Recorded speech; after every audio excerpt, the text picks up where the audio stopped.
Am Gehen finde ich gut, dass es nicht jeder machen kann. Nicht jeder kann gehen. Alle können laufen, aber nicht jeder kann gehen.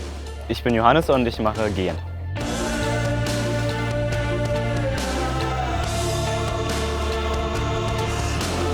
Gehen mache ich seit dem 9. Lebensjahr, also jetzt ungefähr 7 Jahre. Das Besondere beim Gehen ist, dass man nicht wie beim Laufen einfach nur laufen muss, sondern man muss immer im Hintergedanken haben, dass man noch an die Technik achten muss, und das macht das Gehen besonders.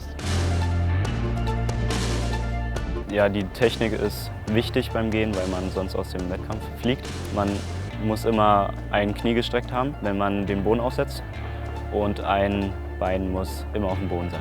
Das Schwierige daran ist, umso schneller man geht, umso leichter verliert man den Bodenkontakt.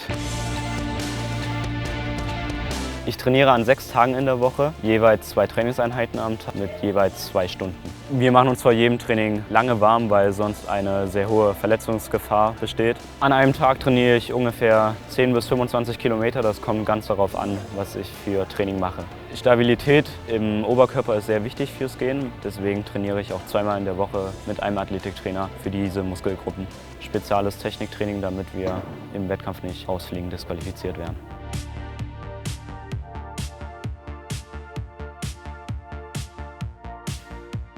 Der Kopf ist sehr wichtig beim Gehen. Man darf nicht viel nachdenken, man muss einfach nur gehen. Ist auch bei den 50 Kilometern einfach Kopf zumachen und die 50 Kilometer durchgehen. Außerdem darf man nicht so schnell verzweifeln, wenn man eine Kelle bekommt oder einen Antrag. Dann muss man locker am Kopf bleiben und einfach ordentlich weitermachen und nicht die Technik dann irgendwie noch schlechter, dass die Technik noch schlechter wird.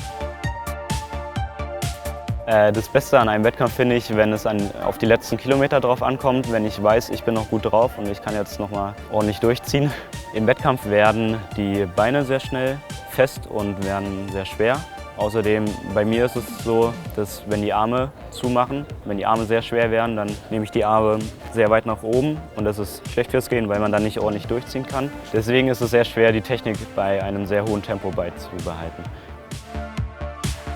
Es wäre ein sehr großes Ereignis für mich, wenn ich bei der Jugendolympiade 2018 in Buenos Aires starten dürfte. Ich war ja letztes Jahr schon bei der WM in Nairobi dabei, und es war ein sehr tolles Gefühl, da die ganzen Nationen und die ganzen Sportler zu sehen. Ja, und das hoffe ich mir auch in Buenos Aires.